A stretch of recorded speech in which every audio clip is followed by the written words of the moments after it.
In America hanno già preparato il basamento pronto ad accogliere la grande torre di luce in acciaio e vetro di Murano che non appena la pandemia lo consentirà dovrebbe sbarcare a New York per suggellare il gemellaggio tra le due città, Venezia e appunto New York. Dovrebbe trovare spazio al Meucci Garibaldi Museum, che è la storia poi italiana. L'opera rappresenta praticamente 1902 crollava il campanile di San Marco, in fase di ricostruzione a New York facevano il campanile di San Marco, Metropolitan Life Tower nel centro di Manhattan, alto 200 metri, esattamente il doppio del campanile di San Marco. Molti sono i significati ricorrenti, tra questi anche l'inserimento di alcuni frammenti di mattoni del vecchio campanile crollato a San Marco. Io ho fuso le due sculture e le ho messe insieme, il grande contiene il piccolo, il vetro di Murano è il campanile di San Marco di 6 metri, 500 circa formelle di vetro in Murano, e il grande in acciaio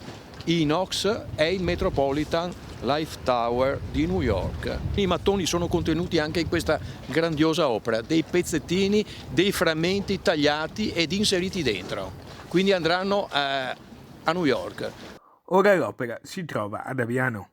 Il campanile di San Marco contenuto nel Metropolitan Life Tower di New York l'abbiamo portato ad Aviano, è stato portato ad Aviano. Questa scultura se la ricordano tutti perché è stata esposta in Canal Grande, in Biennale, all'aeroporto Marco Polo, dappertutto. È andata ad Aviano proprio nel finale del 2020, ad Aviano perché c'è la base più grande italiana, forse europea, degli americani,